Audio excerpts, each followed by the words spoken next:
The Oversoul is the real you, from whom you in your current incarnation is only a soul fragment.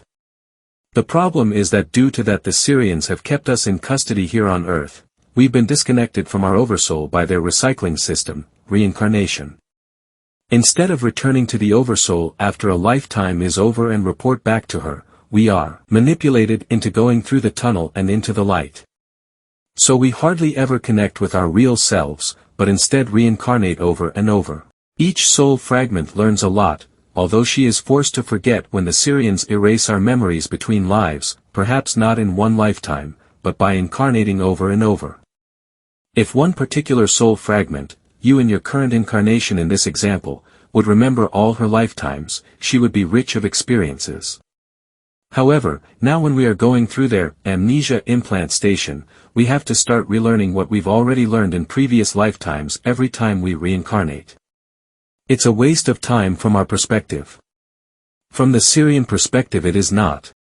However, if a single one of all the soul fragments that are you, simultaneously incarnated on Earth, would report back to the Oversoul, having full memory recall, that would be a lot of knowledge. Then think of yourself as being one of perhaps thousands of soul fragments, all incarnated here on Earth at the same time, but in different time periods, and you can start imagining how much you really know and can bring with you out in cosmos to meet other friendly star beings. Although they have been able to experience most dimensions for a long, long time, these star beings may have a lot to learn from you. That's why so many star beings who don't have a physical body would do anything to have one now in the nanosecond, when the learning curve is incredibly high. Still, even if these ontoenergetics would take a body now in the nanosecond, for the first time, it wouldn't be the same, because we humans have past experiences down here which the non-physicals lack. But they know that even by incarnating once here on Earth, if it is now in the nanosecond, it's way better than nothing. Hence, from one perspective, we are lucky to be here at this time. But only if we take advantage of the nanosecond and act like sponges, willing to take in and learn as much as we can. After 2012, time will slow down incrementally, and the time window of great learning closes. That's when it's time to reflect over what we've learned in a great haste. If we didn't learn much and spent most time in front of the television, there is not much to reflect over either, of course. However, if you read this, you probably already have a lot to reflect over, whether it's this material or other things you've learned before you read this. This is what the Mayans called the end times, because it's the end of a cycle of 26,000 years, one circle around the zodiac, and the beginning of a new. The timelines are merging, and we are saying hello to our other incarnations. Time as we know it is collapsing, and we are remembering our multidimensionality. Our previous lifetimes are being revealed for us, often both in the awake state and in dream state, but especially in dream state, for cycles per second or less. Many of us have learned a lot only over the last 10 years or so, and we are not going to fall into the recycling trap again. If none of your other soul fragments have managed to return to your Oversoul, you will be the first, which is perfectly okay. If this is the case, you will be your own spirit guide for your other incarnations to follow, no matter in what time frame they live. Some may live in the 1800s, others 2500 BC, and others may even live in the future. It doesn't matter, because time is per default not linear. We made it linear together with the Sirians. It's an agreement, set in a state of manipulation, but still an agreement. When you die next time, you would probably want to return to your Oversoul and then again come back, this time in the non-physical, as a spirit guide, and pick up your other selves when they die, one by one.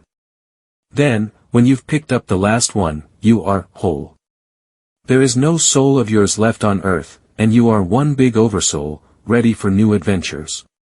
You can choose to go elsewhere in the universe and explore the dimensions, or you may come back to Earth and rebuild a new planet, which eventually will be free from the oppression of the Sirians. This is what will become the new Earth, where those who took advantage of the nanosecond and still want to come back, will build a world of a much higher vibration where there eventually is no place for the lower Sirian energies. Like I've said before, the multiverse is fluid, and you build your own reality with your own thoughts. Others with similar thoughts will share your version of the multiverse, others will live in their own versions. There is no end to it. In some versions, the Syrians will still exist, creating a machine world where they have total control over the masses, who will be more and more like androids, robots, and machines. There is probably a majority of today's population who will choose this version, either out of ignorance or out of fear, and it is their choice. We can only inform. It's for each and every one to make their choice, it's none of our business, and not for us to force any reality on anybody. If you die and can't find your Oversoul for any given reason, don't worry about it. There are still forces who can help, see above how to ask for help, and or you just imagine a place where you want to go, and you'll be there. So you see how important it is to have an exit plan. If no Oversoul is present, start building one right there and then. Do exactly the same thing as you would do if you would have found one, be your own spirit guide and start collecting, merging with your other selves who are still down here, living their lives. When all those soul fragments are collected, you will be whole, and your own Oversoul, able to do exactly the same thing as the person who found their Oversoul. So both ways work, which is important to understand. These are the major helpers of the benevolent kind. There are of course other star races as well who are on our side in this drama whom I have not mentioned here, but the ones I did mention are the ones I put the most attention towards, and in my opinion the most significant one. However, when you ask for help and assistance, in general or in specific matters, you don't necessarily have to ask a certain group for help. All you need to do is to ask for assistance in general, just keeping in mind that you need to add that you only want help from those who have your best interests in mind. I can't emphasize that enough, but as long as you do that, you will be fine.